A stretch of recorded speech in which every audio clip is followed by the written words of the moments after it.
What's the word on the street? Allow myself to introduce Isn't that right, Mr. Poopy Pants? We have so many questions that we want to ask you about the universe. What the hell is wrong with me? You guys ever been to Uranus? This is Krazy Joe. And this is Dave. And we are joined today with, let me see if I pronounce this correctly. I've been doing my homework. Allison Scagliotti. The G is silent. Perfecto. Excellent. You know Allison as Claudia Donovan on Warehouse 13, which is coming back on Monday, the 13th of... 11th, actually. July 11th. The most powerful night of TV. See, I'm still looking at my June calendar. Stupid me. Okay.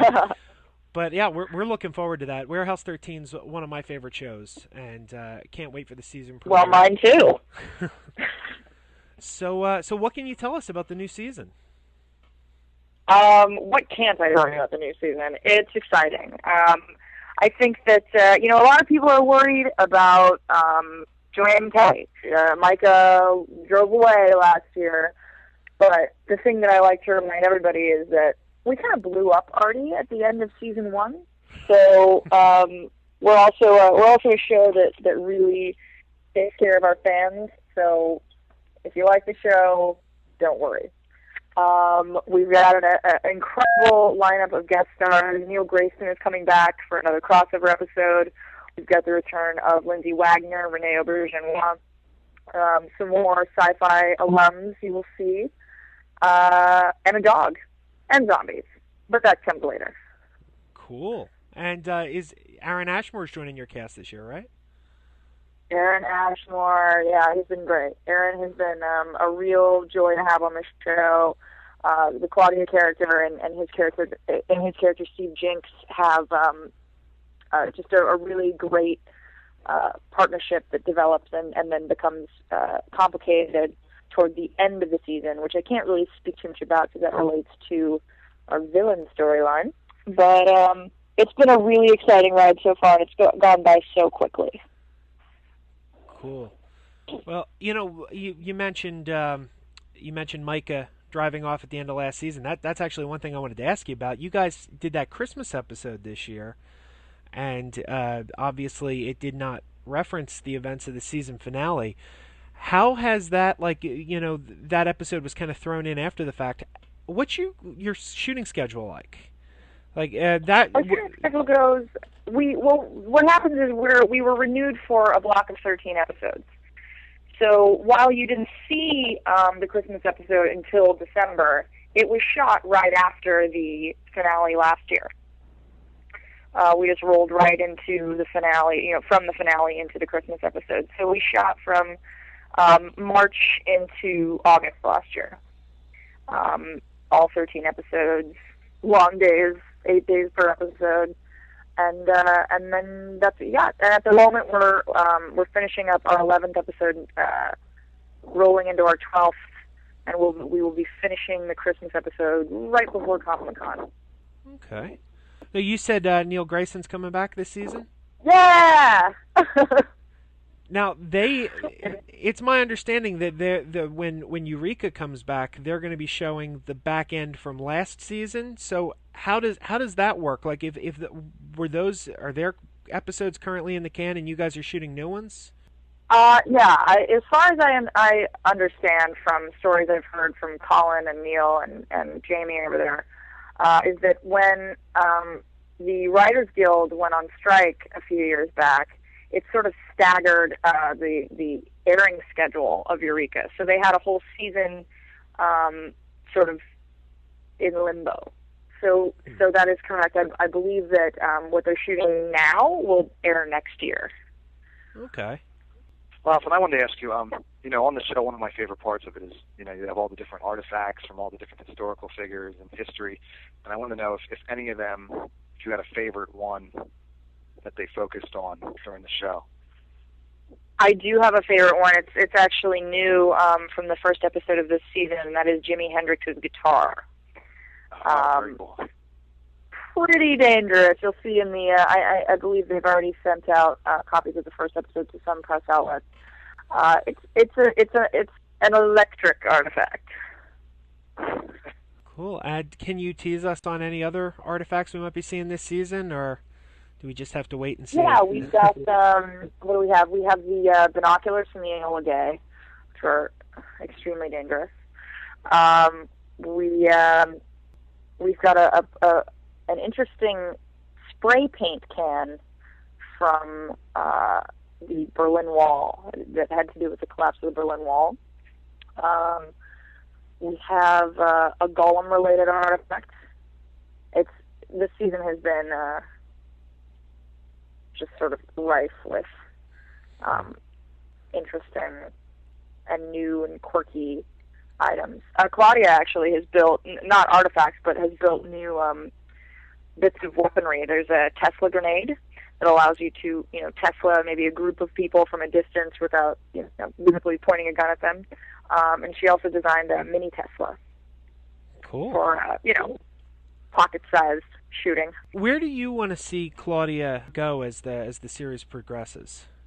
Like, would you like to see her become a field agent? I know it's been teased that she's going to be the next Mrs. Fredericks. I would like to see Claudia explore all of her options, because she spent her back half of her childhood and all of her teenage years not really enjoying herself and exploring all the reaches of her potential, because she was trying to rescue her brother and cope with being an orphan.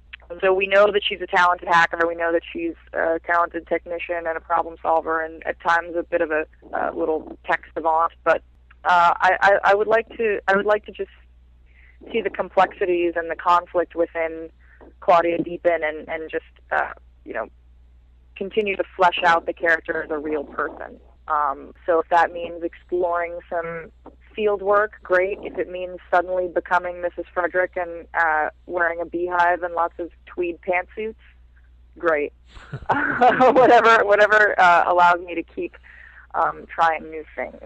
Well, not to get off topic from Warehouse 13, but we wanted to ask you, we're huge fans of the show Smallville, and you made an appearance on there as one of the Wonder Twins, and we wanted to, ask you about how that went down, and if you were a fan of superheroes and what it was like playing a almost iconic pop culture superhero as one of the Wonder Twins.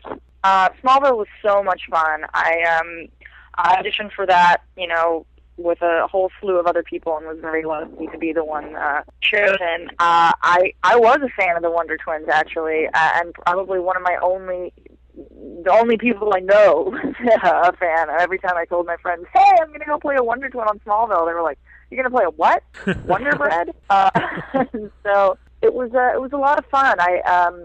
David Gallagher, who's currently on screen in Super 8, obviously played Dan, and we had a whole week in Vancouver to just sort of become brother and sister.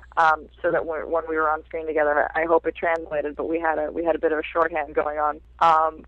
Really fun. I was a fan of Smallville from early on in the series, so it was great to go out there and meet Tom Welling and Allison Mack and the whole team. They were a great group of people. That was a great episode. We really loved it. And we also, I thought it was really creative how they kind of stuck Gleek in there as the cover of your phone.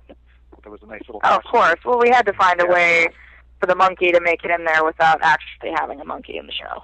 I mean, the big cougar was a challenge enough. Now, did you wear a cougar costume when you changed into the animal, or did they? That was a special effect. They filmed that cougar. They didn't dress you up like a cougar and. No, that'll be when I'm 40. I'll be dressing like a cougar. You joined the cast of Warehouse 13, obviously. Well, it was early on in the season, but the show had already started, and I think it's pretty safe to say that you were the breakout character on that show. You really were the one that made it all click and come together. Did you feel, going in, and they already were several episodes in, was it tough kind of coming into a cast that was already put together, or because it seemed so natural for you? You just, like I said, you brought the show to life, really. Oh, thank you. Well, there's always a challenge.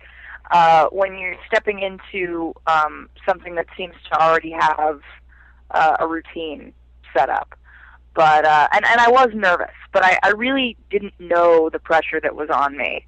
The show hadn't premiered yet. We didn't know how it was going to be received. All I knew was that I had a job to do, which was be this, sort of young, witty, edgy hacker, and sort of perform that to the best of my ability. And I'll never forget, actually, my first day on set was filming my first scenes in Warehouse, appearing in Artie's office, handcuffing him, abducting him, and it was an intense evening.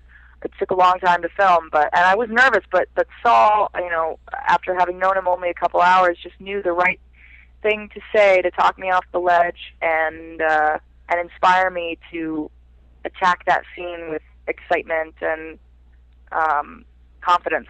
And from then on, everyone really made me feel comfortable and made me feel like I was part of the family. So all I had to do was just show up and be myself and have a good time. And then when the show was as well received as it was, and when my character was as beloved as she was, that was just icing on the cake. Well, it was a perfect storm, if you will. Well, you have terrific chemistry with Saul Rubinek. I think that's really part of what makes it work so well, is the two of you. You say you just met him. It's kind of hard to believe because you guys just play off each other so perfectly.